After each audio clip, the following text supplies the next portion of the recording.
They woke the world to their magic, and their wizardry transcends time. Many have passed on, but their heroics live forever. On football's greatest stage, the gods of the game have earned their encore. Pelé, Beckenbauer, Cruyff, Maradona.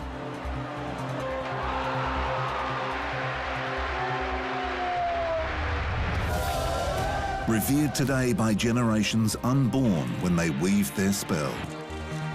In the streets of South America, up laneways throughout Europe, on the dirt roads of any African village, the deeds of the past inspire the players of tomorrow. It's the cup of hope, the cup of dreams.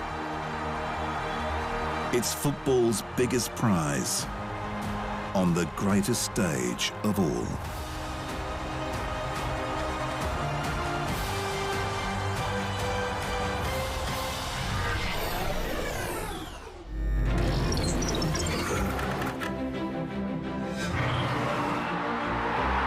Johan Cruyff was an icon of club football at both Ajax and Barcelona, but only played in one World Cup tournament. His nation, Netherlands, didn't win, going down in the 1974 final to West Germany. Despite an electrifying start to the final, he was heavily marked by the German defence, and though years later he would be retrospectively named the player of the tournament, he left the field that day sad and angry. There's no question, though, that more than 40 years on, Cruyff is regarded as a giant on football's greatest stage. The Dutchman is forever linked with the style of play known as total football, where players are free to traverse the pitch, switching through defence, midfield or attack as the occasion suits. While he was not its mastermind, Cruyff had the skill and brains to turn an innovative idea into a tactical revolution.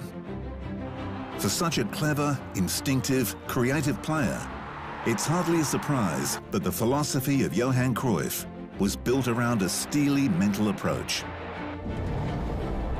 You play football with your head, and your legs are there to help you, he said. Although Johan Cruyff was blessed with legs that could take him to the contest quicker and more often than most. He could spin on a sixpence, the Cruyff turn even becoming a recognised football manoeuvre. And when he bamboozled opponents and scored a goal, those legs could carry him high into the air in a leaping celebration he would repeat 33 times in his 48 caps for the national team. Total football was more than just goals, but in the matches Cruyff scored for the Netherlands, they never lost a single game. Johan Cruyff's all too brief time on football's greatest stage continues after the break.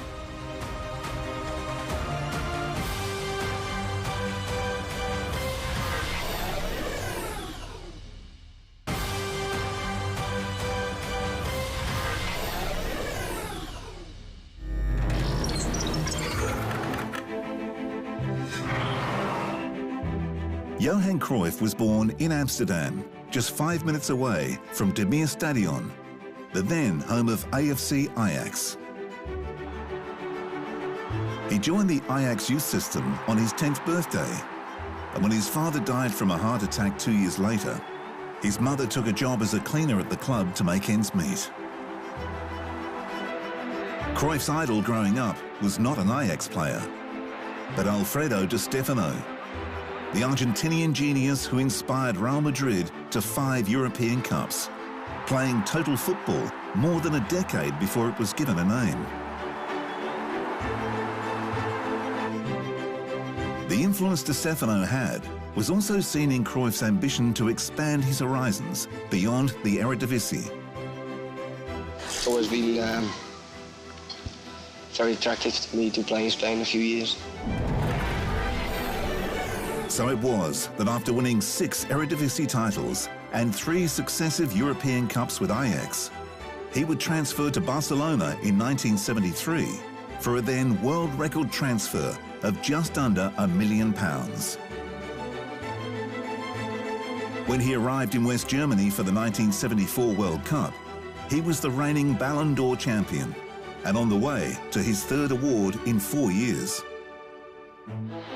With 6 of his ex-teammates from Ajax in the squad, Netherlands qualified for its first World Cup since 1938. And if West Germany was favourite to win at home, the Dutchmen were the popular choice as their biggest danger. The '74 tournament was played under an unusual format. After the first group stage, 8 qualifiers played in 2 additional groups of 4, with the winners to meet in the final. It was here that Cruyff excelled, scoring a brace against Argentina and then propelling his team into the final with a goal in a 2-0 defeat of Brazil. The final began with a dazzling Cruyff run before being fouled inside the penalty area.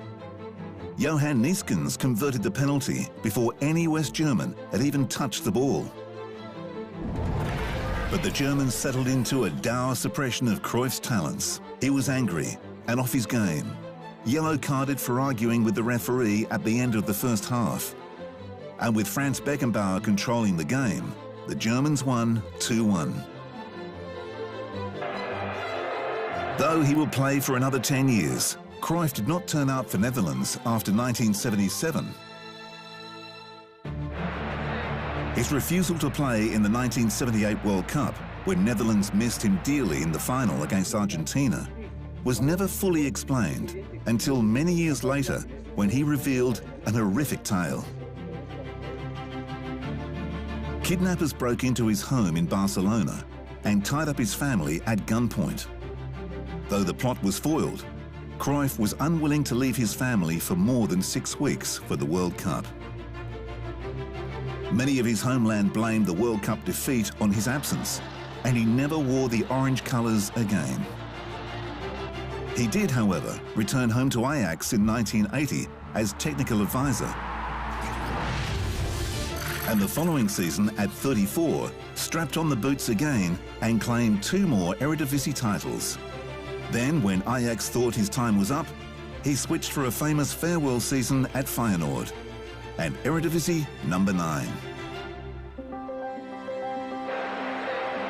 Johan Cruyff's club exploits as a player, manager and technical director have filled many more pages than the tales of his World Cup exploits. But the total football he played in 1974 was game-changing and one of the most important cameos on football's greatest stage.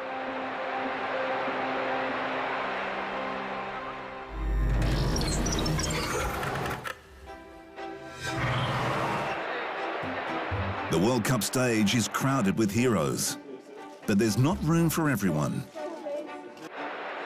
With the tournament held only every 4 years, not every star of the game has been in the right place at the right time. Many, either through injury or the poor form of their nation, never get to perform on the biggest stage. Ryan Giggs was the most decorated English Premier League player of all time at Manchester United.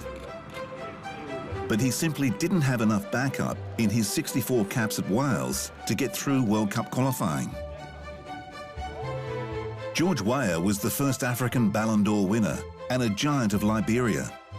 Sadly, Liberia was not a giant of African football, and not even George could help them get to the World Cup. Another George, George Best, was a genius, but Northern Ireland was weak. And by the time they improved enough to qualify in 1982, Best was washed up. Of course, some stars, no matter how brilliant they are, simply haven't deserved their chance through their sheer stupidity. Take the king Eric Cantona, who should have known that calling the French Federation a bunch of idiots or calling a coach a bag of was not the best way to earn selection. Kung fu kicking a spectator doesn't exactly convince them to forgive you either. Others became tragic figures, like the Manchester United boy wonder Duncan Edwards. 21 and with 5 wonderful seasons behind him already, Edwards was set to light up the stage in 1958, but in February of that year, he was among 8 United players killed in a plane crash. And Valentino Mazzola was the biggest name in Italian football of the war-torn 40s, leading the great Torino side, captaining Italy at a time when the World Cup was in recess. Just a year before its resumption, he was killed in a plane crash, which wiped out the Torino team in 1949. But our vote for the greatest player to have never played on football's greatest stage goes to Alfredo Di Stefano, who, would you believe, played for 3 nations. He played for his nation of birth, Argentina, but they withdrew from the 1950 World Cup. He played briefly with Colombia, but was ruled ineligible by FIFA to represent them in the 1954 World Cup. And when he moved to La Liga to star with Real Madrid, he took citizenship and played for Spain, but they didn't qualify for the 1958 World Cup. Selected for the 1962 World Cup, Di Stefano travelled with the team to Chile, but suffered a leg injury in training, for which he blamed coach Helenio Herrera. Herrera was also Argentinian-born, and the pair did not get on. There have always been doubts as to whether Di Stefano was unfit to play or chose not to play. Either way, the stars never aligned for one of the greatest ever players to ever play on football's greatest stage.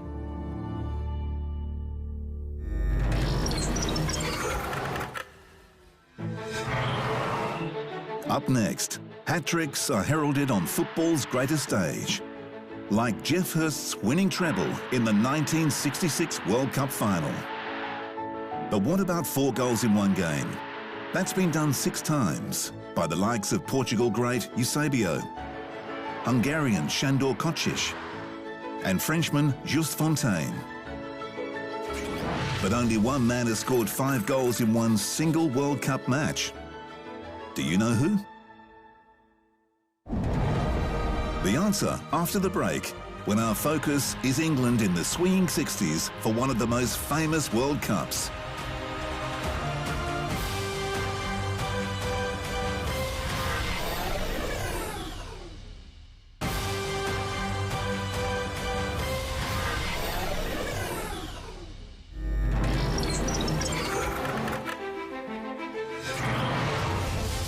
Welcome back. And the miracle of the World Cup's first 5-goal feat came in 1994, when Russia's Oleg Salenko ripped the Cameroon defences apart in the last group match. Incredibly, it was the last of only 8 international matches Salenko ever played. Russia failed to qualify out of the group, but having scored one earlier goal, Salenko's total of 6 was enough to tie him with Bulgarian Hristo Stoichkov for the Golden Boot, the only time the award has been won by a player from only group matches. Injuries curtailed Salenko's career prematurely, but he'll always be remembered for one incredible afternoon on football's greatest stage.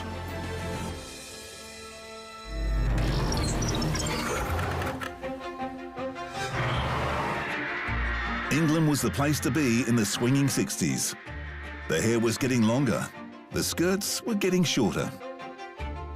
Football's biggest names were becoming mainstream celebrities, but not even George Best was as big as World Cup Willie, the face of the 1966 World Cup. England had won the right to stage the 8th tournament over rival bids from West Germany and Spain. And when the 16 teams gathered in London, the nation got behind the 3 Lions as never before, buoyed by the confident prediction of coach Alf Ramsey that England would win the World Cup. The Football Association was annoyed by Ramsey's confidence, feeling it put too much pressure on the team, especially as the clear favourite was the winner of the last 2 World Cups, Brazil, and other strong chances were given to West Germany, Uruguay and Hungary ahead of the local team. But England had a couple of things going for them, which they'd never previously had.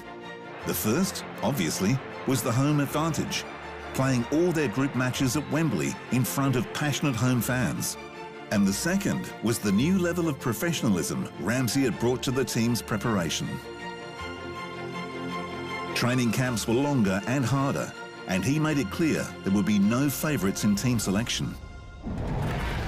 Despite an opening round draw against Uruguay and an injury to their best striker Jimmy Greaves in the third match against France, England topped its group without conceding a goal. Their task was helped when Brazil failed to progress from their group, virtually bullied out of the tournament by the hard-pressing tactics of defenders on Pelé, who was fouled so brutally and constantly that he vowed never to play at a World Cup again. A decision he fortunately rescinded. The West Germans had brought their A-game with captain Uwe Zeller and forward Helmut Haller in great form. And 20-year-old Franz Beckenbauer already showing the form that would make him a World Cup legend. A 0-0 draw between West Germany and Argentina left their group decided on goal difference, with England to play Argentina in the quarter-finals. And it was the replacement for Jimmy Greaves, Geoff Hurst, who scored the only goal in the 78th minute. The Argentines were convinced the goal was offside, but they were even more incensed that they played the second half with 10 men after captain Antonio Ratton received his second caution. Ratton had to be escorted from the field by police, and the match was the start of the bitter rivalry between the two nations. Bobby Charlton delivered a brace against Eusebio's Portugal in the semi-final. A late penalty to the Golden Boot winner, the first goal Gordon Banks had conceded for the tournament. And when West Germany breezed past Uruguay and Soviet Union to make the final, football's greatest stage was set. 97,000 people paid over £200,000 to see it, the greatest soccer game ever played in these islands. England in red instead of their usual white, never before in the World Cup final, but playing a team who've never beaten us before, West Germany, who won the Cup in 1954. Jimmy Greaves was ruled fit to return to the England team, but Ramsey decided to stick with the inexperienced Geoff Hurst. After Helmut Haller drew first blood 12 minutes in with his 6th goal of the tournament, the magnitude of Ramsey's decision would begin to unfold. Only 6 minutes after Germany's opener, Bobby Moore is fouled by Overat. Moore takes the kick, and Geoff Hurst puts England level.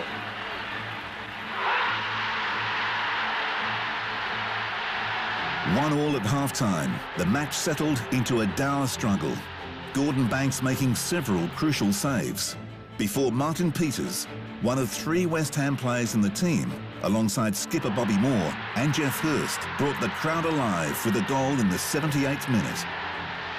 With that superb shot, England are in the lead. If they can hold on for 13 more minutes, the championship is theirs.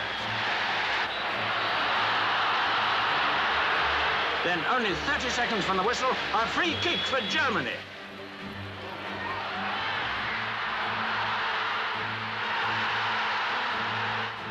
Weber has equalized. The World Cup has slipped from our fingers.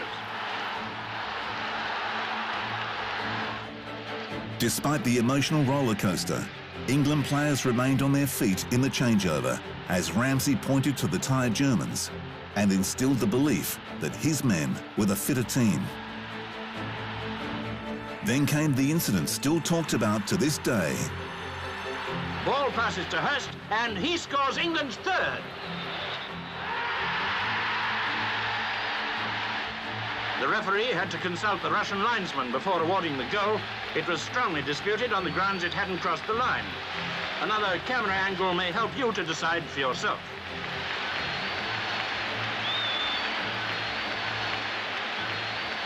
Today's technology has determined to a reasonable certainty that the goal should have been disallowed.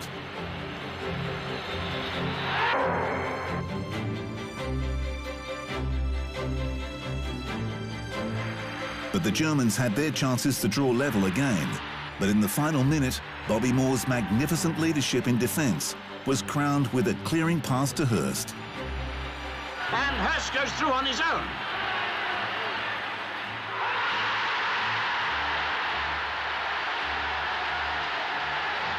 With his third goal in the game, Geoff Hurst confirms the victory beyond any shadow of doubt.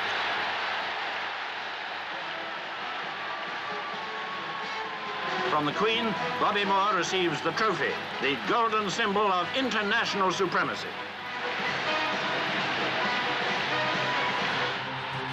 Alf Ramsey and his men celebrated wildly on the pitch, and the celebrations continued for hours back at the hotel, for days around the town, and for months and years after.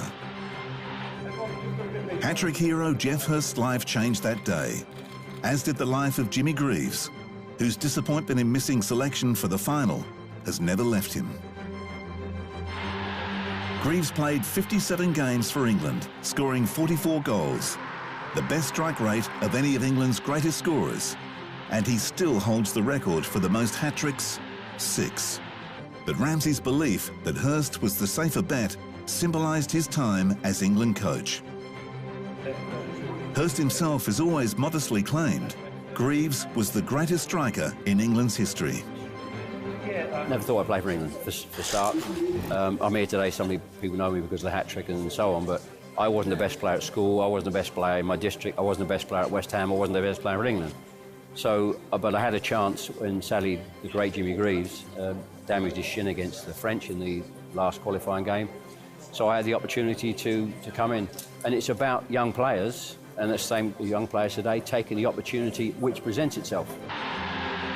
More than 50 years later, England is still waiting for their next opportunity to replicate their finest moment on football's greatest stage.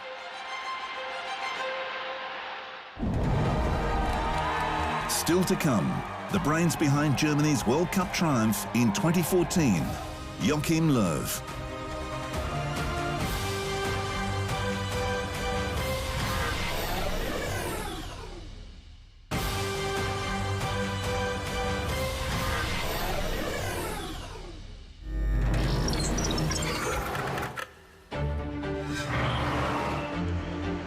The benefits of long coaching apprenticeships cannot be understated.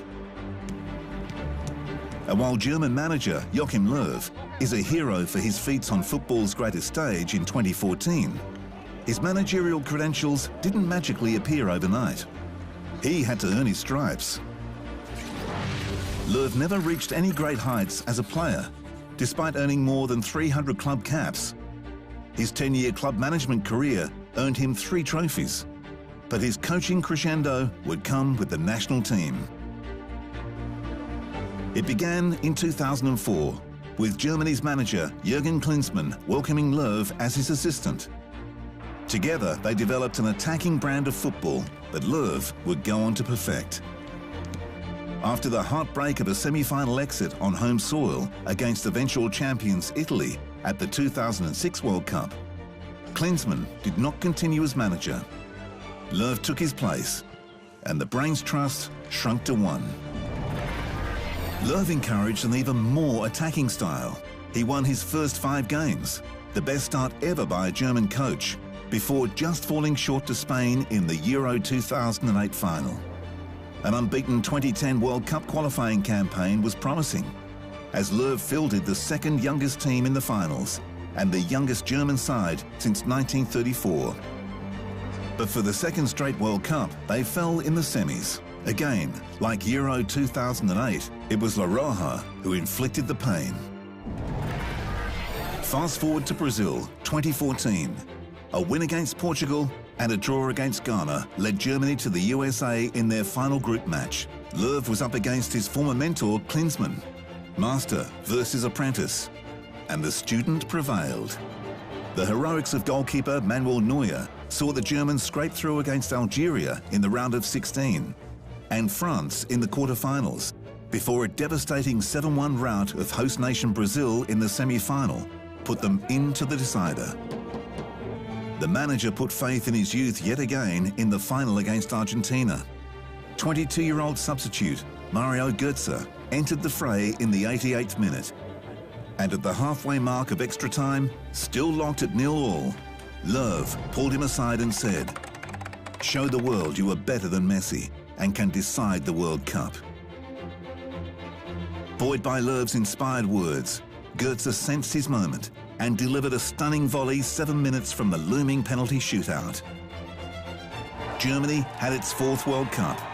Löw had reached the pinnacle, but a more robust challenge awaited, reinventing a team with a new generation of talent after the departures of Philipp Lahm, Miroslav Klose, Per Mertesacker and Bastian Schweinsteiger. But there's no questioning Johan Löw's thirst for the challenge. From an apprentice to a master on football's greatest stage.